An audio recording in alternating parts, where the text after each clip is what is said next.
A brand new Yamaha 300 costs about $25,000, and the average recreational boater running that engine at wide open throttle is burning through roughly $1.05 per minute just in fuel, not counting the wear. Over a single season, the difference between running full throttle and cruising at 3/4 throttle adds up to more than $8,000. But that's just the fuel. The real cost, the one nobody talks about, is what's happening inside the powerhead every second that throttle is pinned, and by the time you notice something is wrong, you're already looking at a 5-figure repair bill. So today we're going to break this down with real numbers from real manufacturers, real fuel burn data, and real engines that got destroyed by owners who thought wide open throttle was just fine. And fair warning, some of what you're about to hear might change how you drive your boat tomorrow. Let's start with the argument you've probably heard 100 times on every boating forum from here to the whole truth. Somebody always chimes in and says outboard motors are designed to run at wide open throttle all day long, and technically they're not completely wrong. Your engine can run at full throttle, it's engineered to handle it, but here's where the logic falls apart. Your knees are designed to run a marathon too. Doesn't mean you should run one every single day. Mercury Marine, and this comes straight from their owner's documentation, says to refrain from extended periods of wide open throttle. They recommend cruising at 3/4 throttle or below for longer term operation. That's not some forum opinion, that's the company that built the engine telling you to back off. And Mercury isn't alone. Every major manufacturer has some version of this guidance buried in the manual that most boat owners never read past page 3. But what does the inside of your engine actually look like when you ignore that advice? Let's walk through it. At wide open throttle, a typical 4-stroke outboard is spinning at 5,000 to 6,000 RPM. For reference, your car engine on the highway is doing about 2,000 to 2,500, so your outboard at full send is running at more than double the speed of your truck cruising down the interstate. That difference matters way more than you'd think. At those RPMs, combustion chamber temperatures are pushing exhaust gases to around 1,600 degrees Fahrenheit. The aluminum your powerhead is made from melts at 1,220 degrees. The only thing standing between a running engine and a molten paperweight is the raw water cooling system pumping lake or ocean water through the block. And that system works fine, right up until it doesn't. A worn impeller, a clogged thermostat, a piece of weed blocking the water intake. At cruising speed, those problems give you warning signs. At wide open throttle, they give you about 90 seconds before things get ugly. And the cooling system isn't even the scariest part. Let's talk about what's happening to your oil. The protective film between your bearings and crankshaft journals is only a few microns thick. Think of it like a sheet of plastic wrap between two pieces of metal spinning at insane speeds. At high RPM, the oil pump starts to cavitate, meaning it creates tiny air bubbles in the oil. When those bubbles collapse, they generate micro-impacts that eat away at bearing surfaces. One experienced marine technician put it this way: at 80% load, your oil holds up for about 100 hours before it starts breaking down. At 100% sustained load, that drops to roughly 25 hours. Same oil, same engine, completely different lifespan based on how hard you're pushing it. And for anyone still running a 2-stroke, this problem is even worse. 2-stroke outboards use a total loss oil system where the lubricant mixes with fuel and burns away. There is no oil reservoir to buffer against a momentary lean condition. Group K, one of the most respected marine engine performance shops, explains that as RPM increases, each drop of oil spends drastically less time inside the engine. At 6,000 ERPM, the lubrication presence inside your cylinders is a fraction of what it is at 3,500. Now here's the part that should genuinely scare you. The time between the first tiny scratch on a piston skirt and a fully seized engine at wide open throttle is less than 1 second. Not a minute, not 10 seconds, less than 1 second. The piston expands from heat, makes contact with the cylinder wall, nearly molten aluminum transfers to the piston ring, the ring locks in its groove, compression vanishes, and the connecting rod either snaps or punches straight through the side of the block. A Mercury Master technician described it perfectly. If the piston seizes at 5,500 ARPM, the connecting rod rips out and goes through the side of the engine. At that point, the powerhead is destroyed.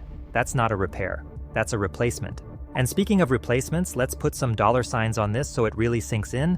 A powerhead replacement on a modern outboard runs anywhere from $5,000 to $12,000 depending on the engine. A lower unit rebuild, which is the other component that takes the most abuse at wide open throttle, costs $1,200 to $2,500. A complete lower unit replacement can hit $9,000. Add those together and you're looking at a repair bill that could exceed the value of some boats sitting at the marina right now. But here's what makes this even more frustrating. The data from engine manufacturers and from real-world experience shows a clear pattern. Born Again? Boating, one of the most credible marine mechanic channels on the internet, reports from first-hand industry experience that engines hammered at wide-open throttle from day one lasted roughly 2,000 hours. Engines that were properly broken in and operated at moderate throttle reached 6,000 hours or more. That is 3 times the lifespan just by backing off the throttle. The OMC factory in Waukegan published internal data showing their 2-stroke outboards were designed for about 1,000 to 1,200 hours at continuous wide-open throttle. But when throttled back just 25%, those same engines lasted 4,000 to 5,000 hours, 4 to 5 times longer from a 25% reduction in throttle. Let's translate that to money. If your 250 horsepower outboard costs $25,000 and lasts 2,000 hours at wide open throttle, you're paying $12.50 per hour of engine life. At 6,000 hours with moderate operation, that drops to $4.17 per hour. You're literally paying 3 times more per hour of use just because you wanted to go a little faster. Now let's talk about fuel, because this is where the math gets really interesting. There's a widely used rule of thumb in the marine industry. A gasoline outboard burns approximately 10% of its rated horsepower in gallons per hour at wide open throttle. So a 250 horsepower engine is drinking about 25 gallons per hour at full send. Back that down to 75% throttle and fuel consumption drops to roughly 12.5 gallons per hour. Half the fuel, not a small difference. Real-world test data backs this up consistently. A Yamaha F200 on a Chaparral 21 delivered 5.3 miles per gallon at 3,500 RPM, doing about 27 miles per hour. At wide-open throttle doing 49 miles per hour, fuel economy dropped to 2.5 miles per gallon. More than double the efficiency just by cruising instead of hammering it. Here's how that plays out over a season. A recreational boater running 150 hours per year on a 250 at sustained wide-open throttle burns about 3,750 gallons of fuel. At $3.80 a gallon, that's $14,250 in gas. The same hours at optimal cruise burns about 1,500 gallons, costing $5,700. The annual fuel savings from cruising instead of running full bore is $8,500. And that doesn't include the engine wear difference we just talked about. So the total annual cost difference between running wide open and running smart is somewhere north of $16,000 when you factor in fuel and accelerated engine depreciation. For most recreational boaters, that's more than the boat payment. Now let's talk about something that might be even more important than your throttle position, and almost nobody on YouTube is talking about it: your propeller. Incorrect prop selection is arguably more damaging than any throttle habit, and it's the single most fixable problem on your boat. There are 2 ways to get it wrong, and both of them will cost you. Overpropping means your prop has too much pitch, which prevents the engine from reaching its rated wide-open throttle RPM range. This creates a condition called lugging, where the engine is working at maximum effort but can't spin fast enough. The Brunswick Propeller Guide, these are the people who make Mercury and Quicksilver props, states that this high torque operation puts a tremendous load on the pistons, crankshaft, and bearings. The engine runs much hotter and may overheat from having over-advanced spark timing. Multiple experienced mechanics say it flatly: low RPM at wide-open throttle is the worst thing you can do to an outboard. Worse than running at the top of the RPM range, worse than sustained high-speed cruising. An overpropped engine isn't just struggling at wide-open throttle either. It's overpropped at every RPM, which means intake manifold pressure is higher than designed across your entire operating range. Every trip, every time. Underpropping is the opposite problem. Too little pitch lets the engine scream past its designed RPM ceiling. At sustained over-rev, piston crown temperatures spike, oil in the ring grooves cooks into carbon causing ring seizure, and fatigued parts break and pass through the engine. That is a polite way of saying metal shrapnel destroys everything in its path. The universal rule of thumb is that 1 inch of propeller pitch change equals approximately 150 to 200 RPM change at wide-open throttle. If your boat is hitting 4,800 ERPM on an engine rated for 5,000 to 6,000, you need to drop 1 to 2 inches of pitch.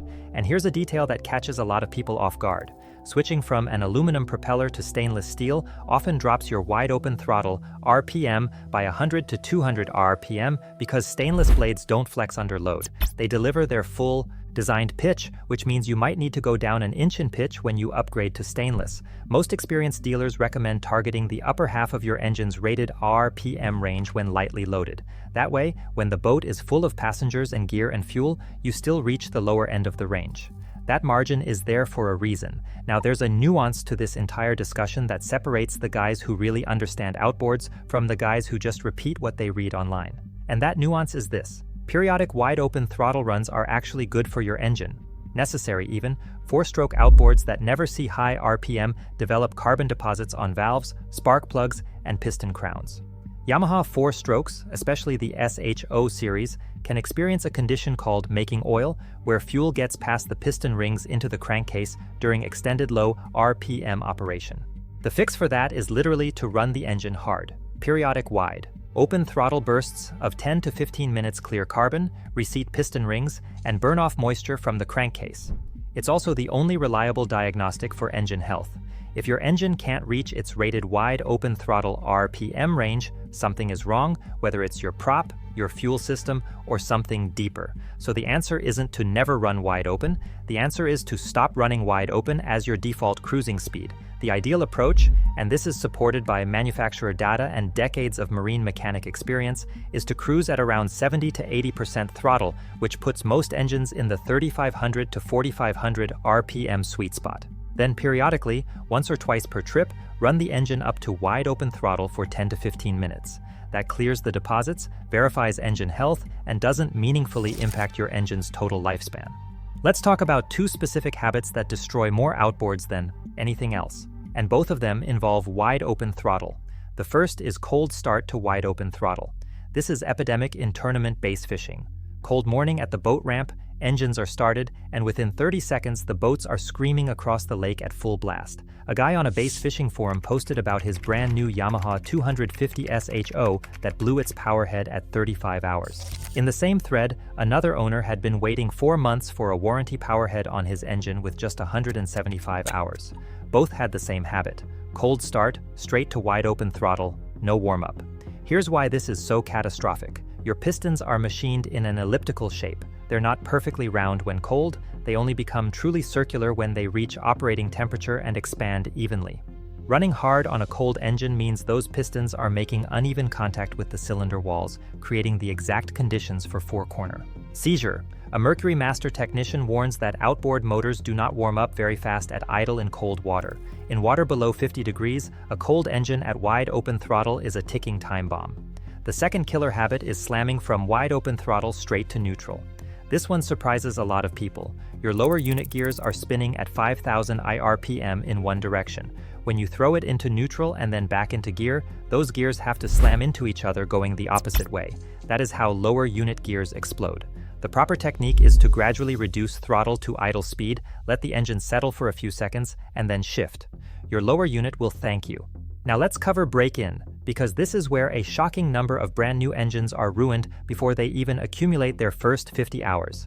Every major manufacturer specifies a 10-hour break-in period with remarkably similar guidelines. Mercury limits the first 2 hours to varied throttle below 4,500 ERPM, then allows wide-open throttle for no more than 5 minutes at a time through hour 10. Yamaha starts even more conservatively with hour 1 limited to 2,000 ERPM, hour 2 at 3,000 ERPM, and then hours 3 through 10 with wide open throttle bursts limited to 5 minutes maximum. During break-in, the microscopic machining peaks on your cylinder walls are shearing off to create the precise surface finish needed for proper piston ring sealing. Those tiny valleys that form hold oil. If you run wide open throttle before the rings seat properly, hot gases blow past the piston, burn oil off the cylinder walls, and you get scuffing that will haunt that engine for the rest of its shortened life. The 20-hour first oil change exists specifically to flush out the metal particles generated during this seating process. Skip it, and those metal shavings circulate through your engine like microscopic sandpaper. There's actually a legitimate debate among mechanics about whether some manufacturer break-in procedures are too gentle for modern engines with plasma-lined cylinders. Some Yamaha dealers reportedly tell customers to run it hard from hour 1, but the consensus among the technicians who actually rebuild these engines is clear. Cold start wide open throttle during break-in is the single most preventable cause of premature powerhead failure. Follow the manual, it exists for a reason, and if you're running in salt water, all of these problems get worse. Corrosive scale builds inside your water jackets anytime engine temperature exceeds 140 degrees, a threshold that's constantly exceeded at wide open throttle. That scale restricts water flow, which raises temperatures, which creates more scale. It's a feedback loop that ends with an overheating alarm if you're lucky, and a cracked powerhead if you're not. Even with religious flushing after every trip, saltwater engines on compressed. Maintenance schedules show significantly more cooling system degradation than freshwater boats.